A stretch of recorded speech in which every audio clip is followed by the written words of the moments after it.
work out unity as one body. Our Father here wants to learn something from you. Faith natin, kailangan natin ng faithful. Okay, faithful.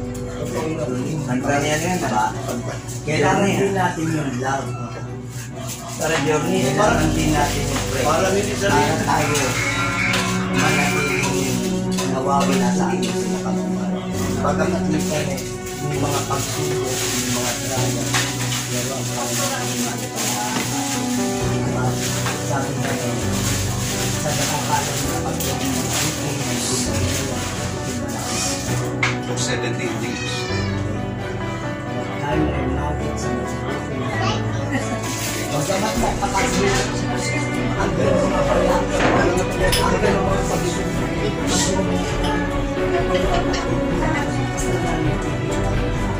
bagamat mo sila, nalapagan mo sa pero ang pinangawakas kasi ang marami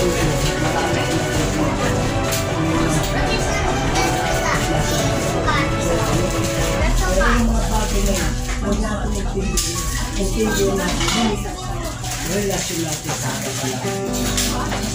Kung tayo nakakasunod sa kalooban. Paano tayo magkaisa?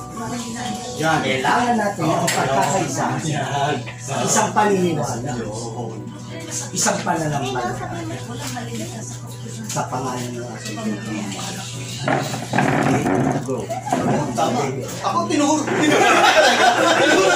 Ano paano? Hindi talaga lumayo. Pero maganda. Yun ang maganda. Halatang magkaklos talaga. Pero yan, kaya yan, di ba? Para yung mga nasolihan, hindi ka akin mag-iisip na ano, di ba? Sa akin naman sa pagkakaisa sa organisasyon kasi pag-organisasyon sa akin gusto ko nagkakaisa kasi organized organisasyon pero pagka tayo magkaisa kailangan alisin natin yung sarili natin pananaw dumako tayo doon sa pananaw ng organisasyon kasama ang Panginoon kasi kung ang pananaw natin galing ko sa organisasyon hindi ako makikipagkaisa kasi nasa lumat ko yung sistema yung sa gusto ko so ang mangyayari magkakaroon lang mahihirapan ako kaya kita ko nahihirapan dito kasi dinala ko dito tinignan ko kung anong sistema yun yung nilalaro ko hindi ko dinala yung talagang ano kaya sa labas iba ang dating ko iba yung galaw ko sa labas kaya pagdating dito kaya sa akin ang gusto ako lang sa akin kasi personal kasi ang pinag-usapan sa akin talaga ang nakikisa ako dito hindi ko dinadala yung sarili ko kalagayan. No? Yung kalagayan ko kay Kristo, yun ang dinadala ko dito. Kaya kahit anong paniniwala ang meron, kaya kong sabayan. Hindi ako magpo-problema. Hindi ako hindi ako uuwi na may dala-dala. Hindi ako uuwi na may dala. Bakit? Kalagayan ang Panginoon ang dala ko kasi kung saan, emosyon ko, makagating ako Ha? Di ba? So kaya, yun yung akin, kung sabihin, galing ko dito yung kalagayan ko sa Panginoon Jesus. At iiwan ko yung aking kalagayan. Nasabi ko ka sa Panginoon, alisin mo sa kalagayan ko. Dalhin ko sa kalagayan mo. Diba? Kaya kung sa kalagayan ko, mahirapan ako sumunod sa'yo. Pero kung nandiyan ako sa kalagayan mo, kahit ayaw ko, susunod ako. Sa kalagayan mo. Kaya yun yung aking. Kaya dito sa organisasyon, susunod ako, susunod ako. Pag sinabi na natin ka, kahit ayaw mo, pag sinabi ko uwi ka kahit ayaw mo. Huwag ka na tumalo, kasi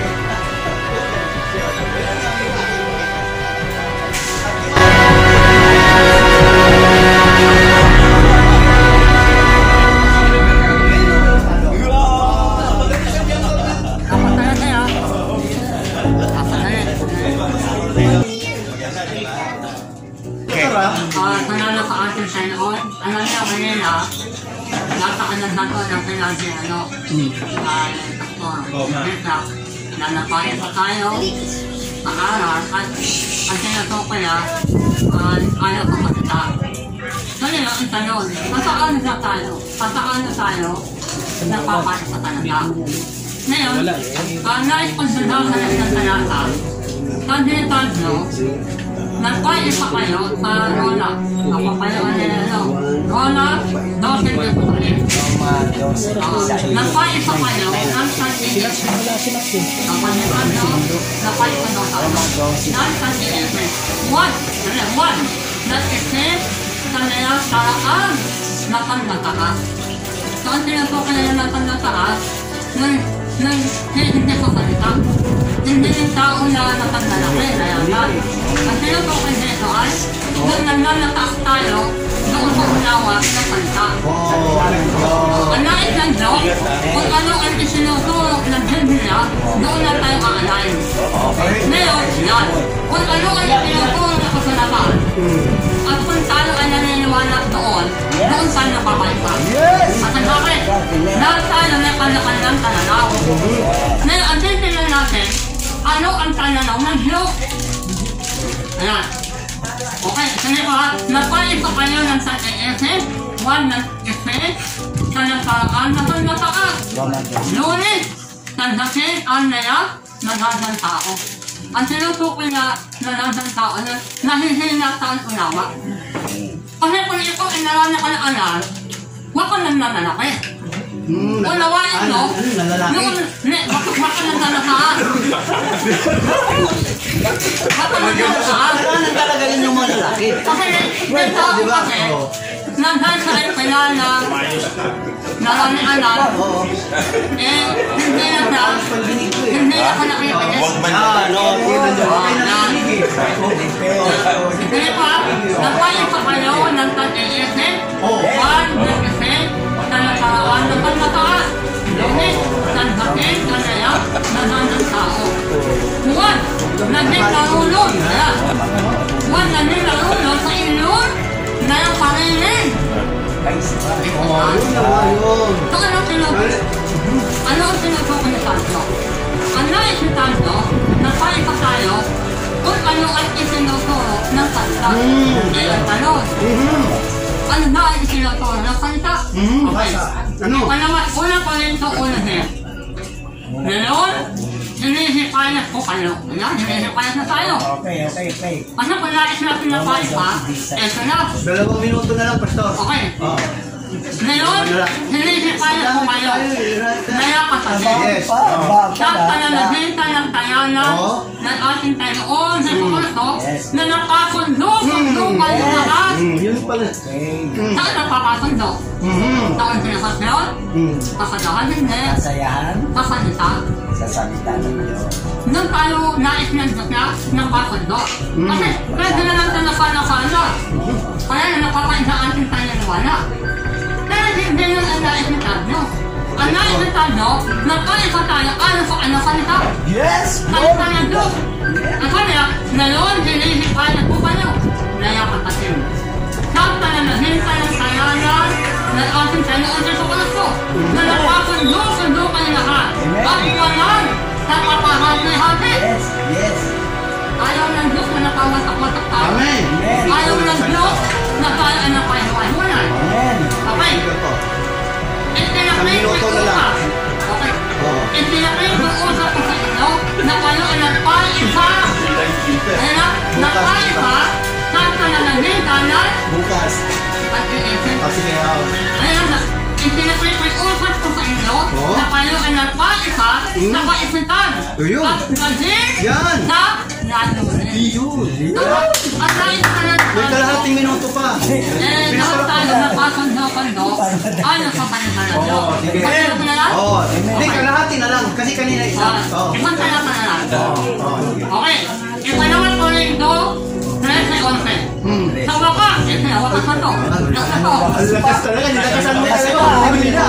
Sa wakas. May wakas. Nilakasan talaga.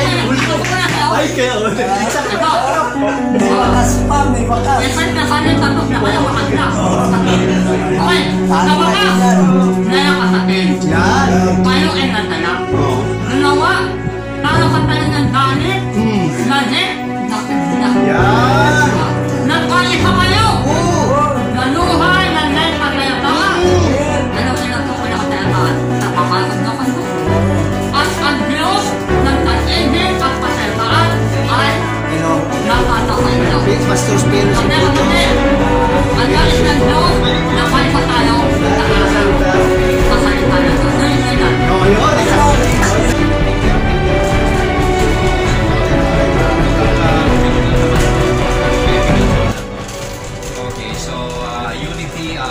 sinasabi kasi ni Pablo na there is some contention among you. Some say I am of Cephas, some say I am of Apollos, I am of Paul. So was Paul crucified for you? Or were you baptized in the name of Paul? So doon pa lang sa senaryo yon, sa panahon na yon, meron ding mga kumbaga controversial na tao na yung tinatao, bishop ganito, bishop ganyan. So kaya parang pinapakita na ni Pablo na si Lord lang may tanan. Only Christ be edified in our midst. So, when we say only Christ, Christ is the Word. And in the beginning was the Word was made flesh. So meaning to say, we can only unite ourselves sa kagaya sa amin ni Bernalino sa Word. Because like for example, anything outside the Bible, we cannot accept because we cannot add or take away. Revelation 22 verse 18, you cannot add or take away to the Bible. Pag nagdagdag ka, nagdagdagan ng salot, nagbawas ka, bawasin ang pangalan mo, sabi sa buhay. So kagaya ng purgatorio, wala naman sa Bible yan. So kaya minsan yung credo, dogma na ginagagdag sa Bible, doon nagkakaiwalay. Hanapin nyo sa Google kung ilan ang denomination yun. 33,000 denomination. Dami. Sa Christianity lang yan. So, nagkakaiba-iba ng pananaw. Kaya nga sabi naman, lean not on your own understanding. Diba? So, kaya kung ano yung nasa Bible, amen tayo doon. Doon tayo magkakasundo lahat. Pagka wala sa Bible, questionable yun. So, yun ang nakikita ko. Na pag biblical, kagaya na lang sa Godhead, marami nagsasabi na Father, Son, Holy Ghost. Yun naman, Lord Jesus Christ. Isa lang naman yun, di ba? Ang pangalan ng Ama, Anak, Espiritu. Pangalan ng Ama, Lord. Pangalan ng Anak, Jesus. Pangalan ng Holy Spirit, Christ, Anointing. So, the name of the Father, Son, Holy Ghost is Lord Jesus Christ din. So, kung mapagdudugtong mo yung dalawang yan, walang gulong. So, kaya, yun ang one, i-dovetail natin from Genesis to Revelation. If you can dovetail all the biblical teachings, so agree tayo po. So, regardless of your color, race, or denomination, we agree on what the word, because heaven and earth shall pass away, but the word will never pass away. So, yun din ako sa salita, sa word tayo. So, yun lamang po. Okay.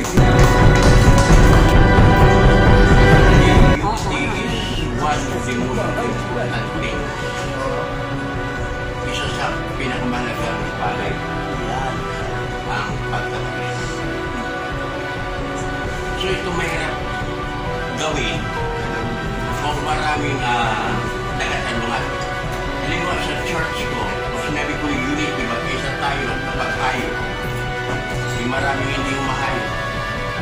Pastor lang ang umahayo. Bisa ng pastor hindi umahayo. Natutulog pa sa ako. Ang mga membro pinapahayo. So, walang unity. At dito sa atin, encourage one another. Hindi tayo magkaisa rito sa doktrina dahil may kanya-kanya tayong doktrina. Mayroon tayong kanya-kanyang pinaniniwalaan. Ang stand ni Brother Greg, hindi ko stand. Ang stand ni Brother Manolo, hindi ko stand. Marahil may pagkakaisa kami sa ibang party. Kaya ba yung pagka-Diyos ni Cristo? Isa tayo ron. Pero may mga bagay na mahirap mong i-unite sa mga tao na hindi mo kabalahibo.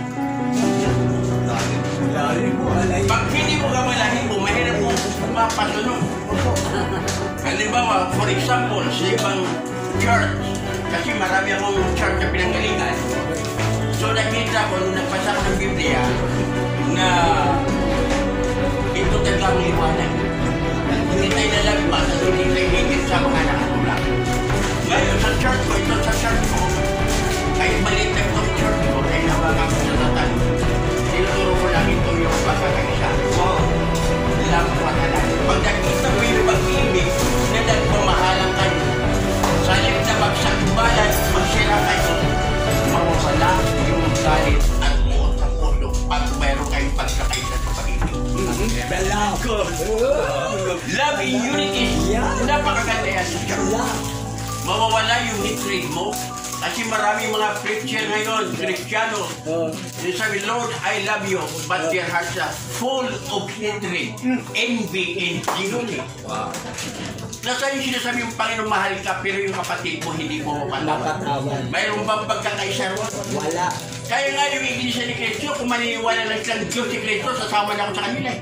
Kasi yung pagkakaisa nila ay solid. Solid. Kahit sa pagboto, kaso lang, sablay ito sa doktrina. Kaya sa akin, ang unity ay napakahalaga. Kung tayo ay magkaisa, number one, pagmamahalan. Yes. Number one, pagpapakumbaba. Yes. Alisin natin ang kayabangan, pag-ministro tayo. We must be humble in the sight of God. God will lead you. That is one of the secrets. As true believers, you must have the spirit of humility. Don't exalt yourself, always exalt the name of the Lord. Amen? Amen. God bless.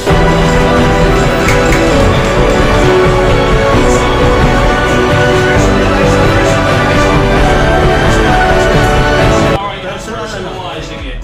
Because we're here, you said, how can we promote unity in the body of Christ? And I want to read two scriptures. It says in King James, and the peace of God, which surpasses all understanding, shall keep your hearts and mind through Christ Jesus. So we must promote a relationship with God. You know, first of all. And okay, and then the next scripture I have. The next one, then once you have this peace, right? You have this peace. Now it says, above all else, guard your heart, for everything you do flows from it. So you want to promote a relationship to your sheep and have with God, and then for them to guard their hearts. And this brings unity in the body of Christ. And that's what I have to say. That's it. And so that relationship with God is like me and Pete, we're friends. So it'd be like me and Jesus and Pete. There's like this long line that goes to Jesus, to Pete, back to me. Because my eyes are on the Lord. Right? And I think that's it. Amen. Okay.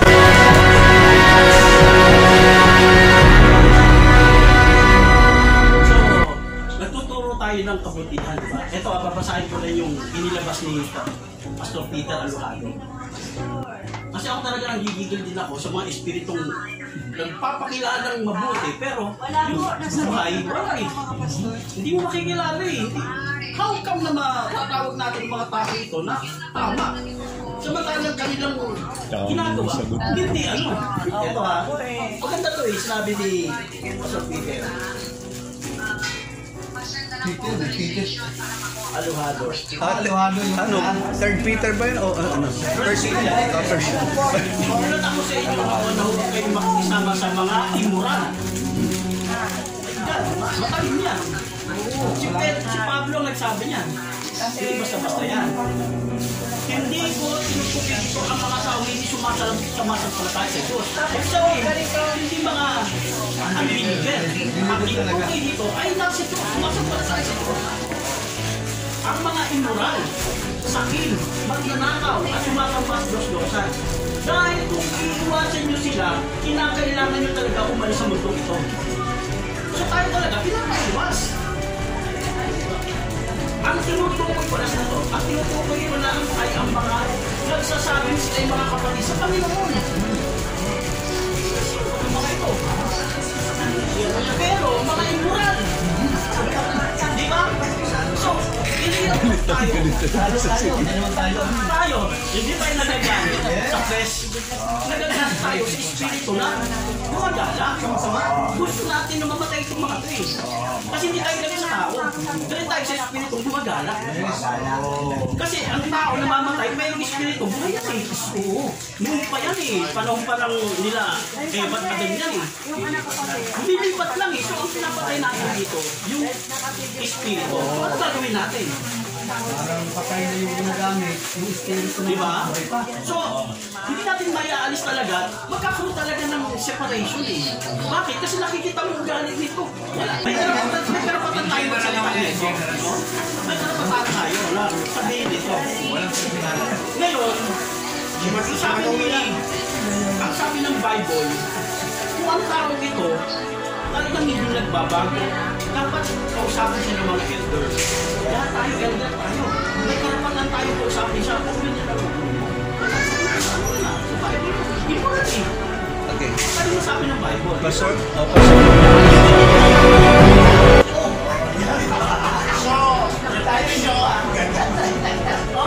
Tinitingnan din ako.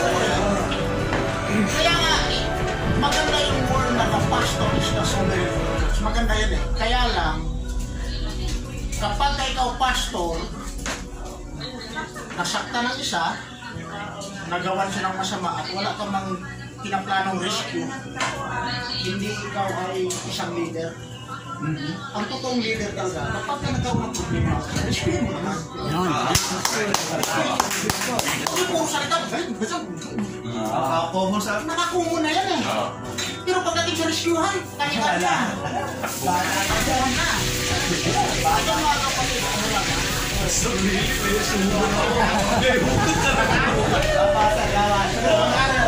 Nangyayari sa akin din, sa aking pinanggalingang buko.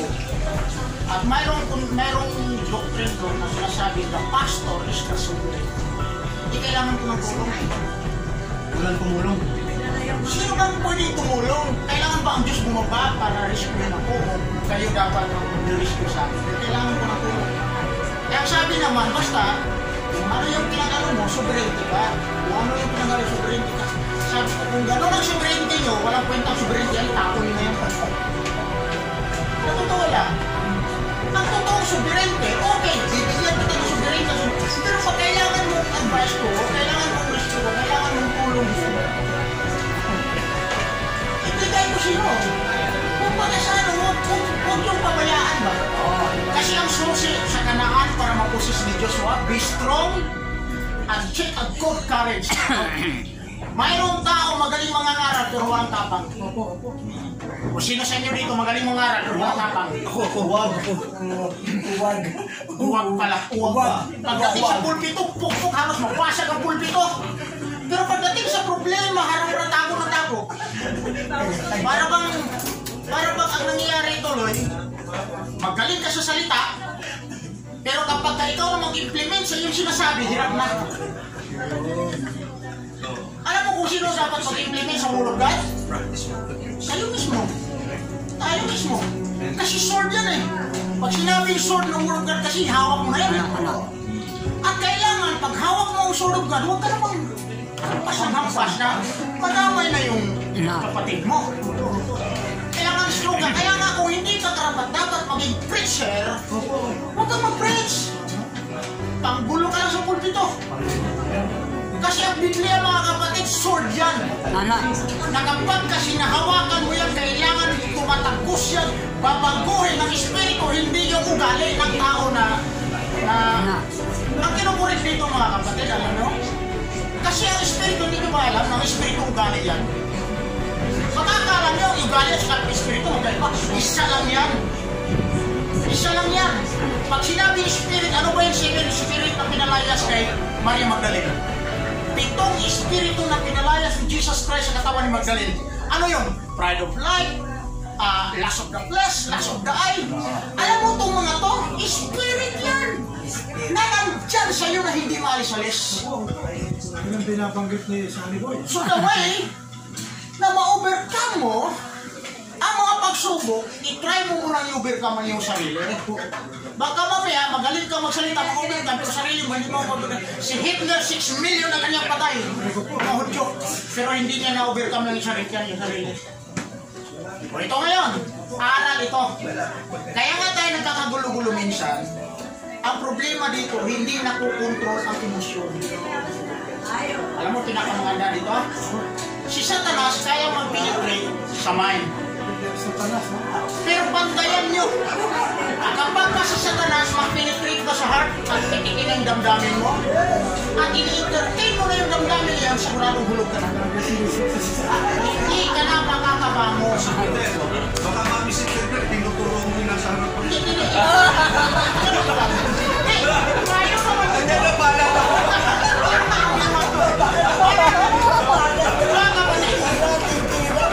Ang susi para magtagumpay tayo, subukan natin ang ating sarili, tuklasin kung anong lakas mayroon tayo. Kung anong tapang mayroon tayo. Kung wala, huwag na tayong mag-minister. Wala pa mga kamay dyan. Ako mga kapatid, pag-salita ako sa pamilya ko na huwag niyong gawin yan. Kasi sa oras na gawin yan, papatayin ako ng Diyos. Walang gumawa. Kasi ayaw nila gumawa ko. Ipagpaputol nga lang mo, pag-shoot, maglalagad-lagad yung mga anak ko. Pag sinabi mo ginawa ko yan, pag ginawa ko yan, papatayin ako ng Panginoon. Hindi nila ginawa. Walang gumawa, mamamatay ako eh. Yun yung season. Yun yung pinaka-strong dapat. Preacher kayo. Hindi yung sa pulpito mo lang lang yung lakas. I-realize ko. I-realize na yan. Lahat. Kasi minsan nakakalimutan na siya. Magaling tayo mga maral. Hirap tayo pinapay. Doon ka natin mag-explain sa atin. Doon natin mismo sinasabi. At mag-beneficio na ikaw din. God bless you, ma'am. Una, nagkakaisa tayo. Bakit? Dahil birthday ni Pastor Sarni.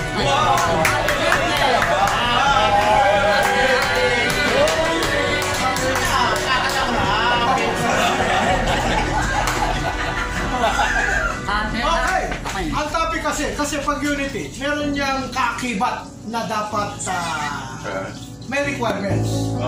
Sabi ng salita ng Diyos, do not consider yourself better than others. Yun! Pagka gusto mo ng unity, huwag mong ipagpalagay sa sarili. Na! Higit ka! Naman mo, ganda na natin ka. Para sila sa mga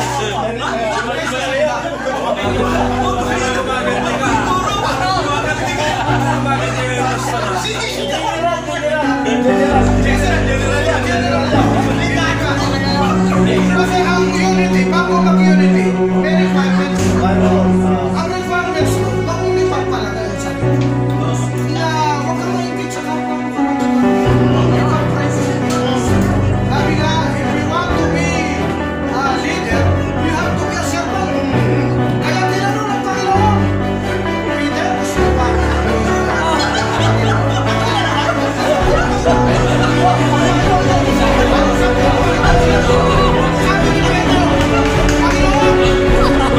huwag mo pumuntasan ng bakit.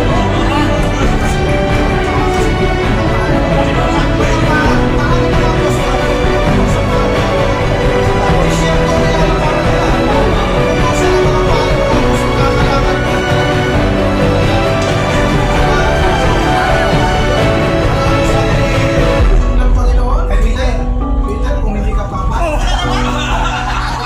doon naman mo. Kung hindi ka papayag, nahugasan ko ang iyong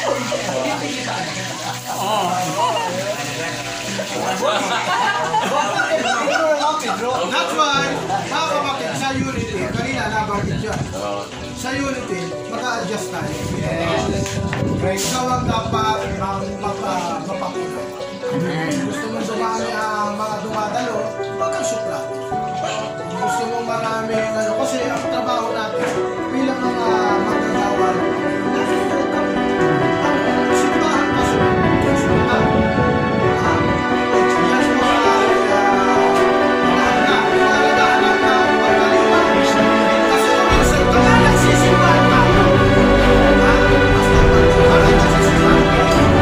Kasi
yourself better than others. Kanya-kanya tayong mga pagka kasi nalalaman ng mga kamag-agawa natin ang pagkatingin mo sa sarili mo, mas Magaling ka. pantay-pantay tayo bilang mag-agawa. Sa five-fold ministry, pantay-pantay po.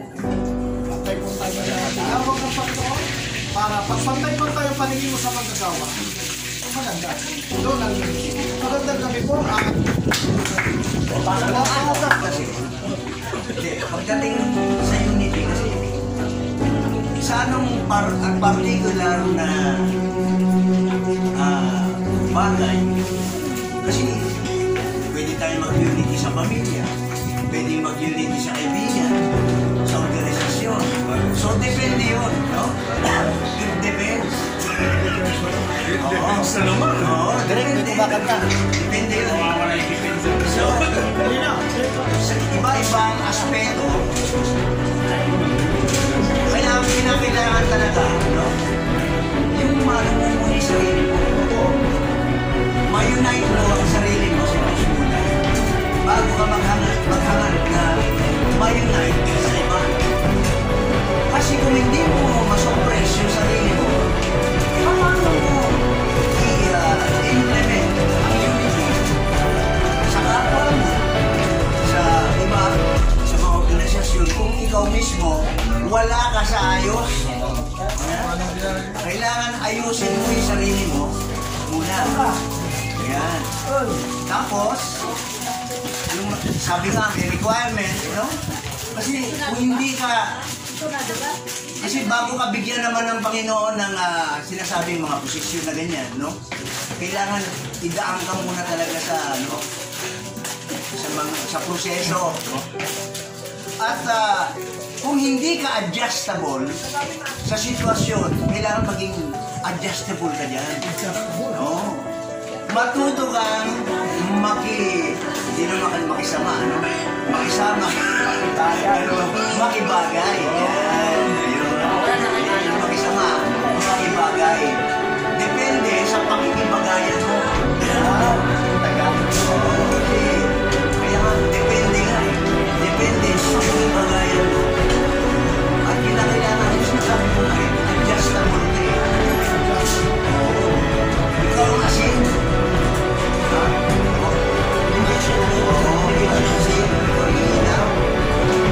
Kasi ikaw naman ang mauna eh, dapat eh. Ikaw ang dapat mauna mag-adjust sa sitwasyon. Kung gusto mo magkaroon ng unity. Pero depende nga sinasabi ko sa inaayunan mo. No? Kasi depende yun eh. Ano ba inaayunan mo? Umaayon ka ba sa masama? Eh, huwag naman. Diba? Kailangan sa mabuti. Oo, sa mabuti. Kasi nga sinasabi nga ni Pastor kanina, doon ka dapat magbigay ng sa salita ng Diyos. Yun naman dapat taga-tig. Yung sinasabi nga, tiga-timpla. No? Yung salita. Dahil kung out ka na sa salita, ibig sabihin nun, out of order ka rin. So, paano ka magkakaroon ng kaayusan kung hindi ka naman naayos mismo ng salita ng Diyos? Kaya sinasabi ko nga, kailangan magkaroon na muna ng unity sa Diyos. Pangalawa, yung sarili mo, makikita mo na. Kasi ayusin ng Diyos yung sarili mo. Bago ka naman, ito lang yun. You must be under the process of correction. No? Hindi naman natin sinasabi, perfecto na tayo, pero we must try. Because God is holy, so must be God is righteous, so must be righteous in our living. Kasi kung hindi makikita sa atin, paano magre-reflect, lalo na sa kapwa natin, yung ilaw na gusto ilaw ng Diyos sa atin. So, sino maniniwala sa atin? Kung tayo mismo ay, sabi nga, hindi sumusunod. So dapat, sabi nga, the good leader must be a good follower. Yes. Yun ang magiging example natin. At ang ano ba yung sinasabing image na dapat nating tularan, it must be transformed into that image, which is the image of God, the character of God. Ganun lang. Salamat. In this world, many will say, English na I have other Christians in this world. There are many Christians.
Impossible we can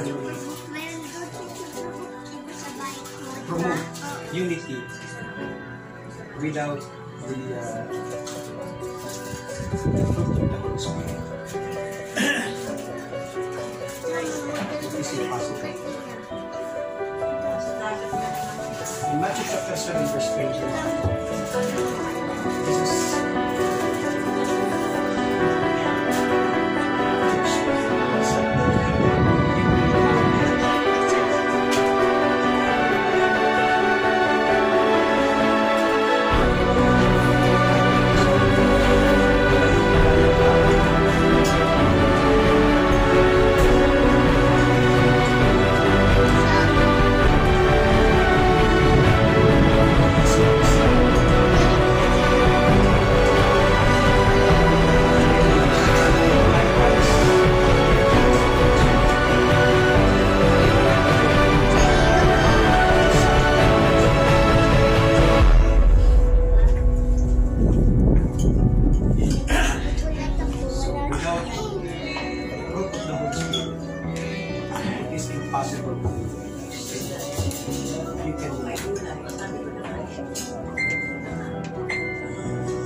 tingin niyo po sa akin,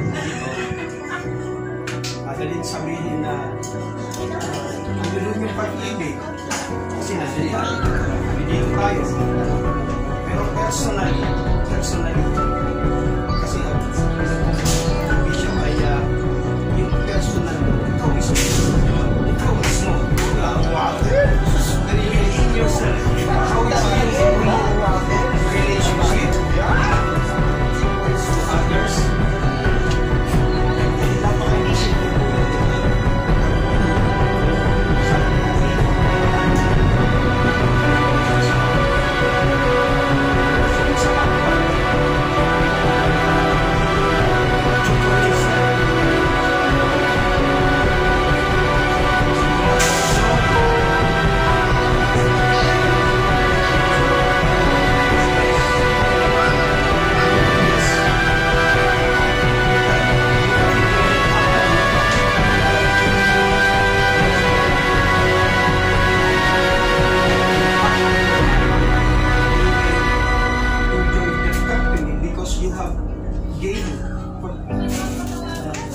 Meron kang makukuha eh.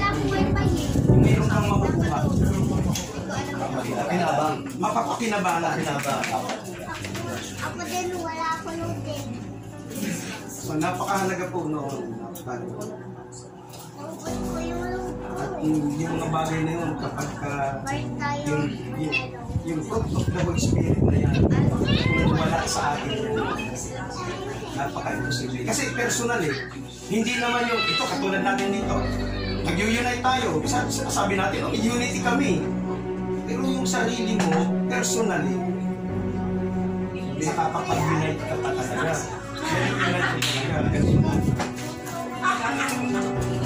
Kasi baka, maybe, nadidisig mo ang sarili mo, dinidisig mo.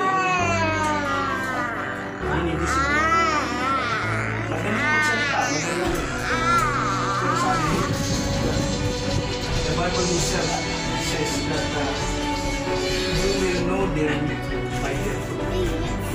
Let's play.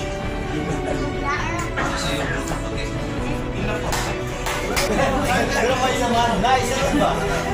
Medyo ano talaga, kailangan may laman kasi pero pagsalita para tayong matinaw na malinaw sa salita tayo. Kasi kanina pa ako sa inyo nakita. Mayroon namang nagsalita na gumanon ako. Mayroon din nagsalita na gumanon ako. Yes or no Basta lang wala yan. kasi sinabi yan. Yes or no? Diba?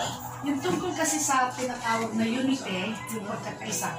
Kasi, alam mo sa totoo lang, 15 years old pa ang pastor na. Until now, nakapaganda na ako.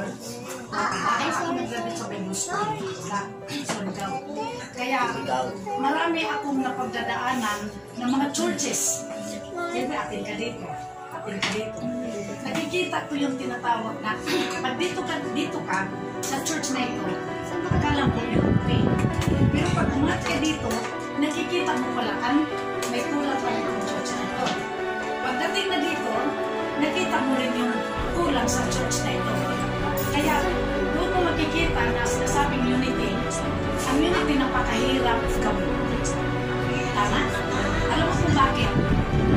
Pag sabi mong unity, ay iba yung katuruan ni pastor, iba yung katuruan nito, iba yung sa akin. Hindi ko yung kasunod. Mag-aaway talaga. Alam mo kung bakit? Tinan mo ako, pastora ako. Pag napunta ko sa Wanis, ginajudge nila ako na mahirap ito. Kasi nagpantaon ako. May hikaw ako. May sing-sing ako. Bawal yan. Di ako pinapapasok. Bawal ka na bawal. Kasi bawal yan. Kaya nga, nung pagpunta ko doon sa pakinggan niyo ako, huwag kayong sumubad muna. Stop muna, saglit na. Huwag kayong magingay. Babae yan, hindi ka salita. Babae. Oo. Eh, nakita ko na parang ginudge nila ako. Sabi ko kay pastor, baka hindi kayo ang mailan eh. Kasi nag-judge ako, dahil tinitingnan ng Diyos, yung laman ng ating puso, yung panlabas na anyo. Kasi pagka ang tinitingnan natin panlabas na anyo, para tayong kabaon. Kumikinang, mahal, pero ang laman mo. Kaya kailangan sa buhay natin, hindi, kung ano yung tinitingnan ng Diyos sa atin, kung ang puso natin titingnan sa tao. Kasi minsan may mga taong patalito, maganda tingnan, magaling mananalita, pero ang laman ng puso, hindi pala maayos.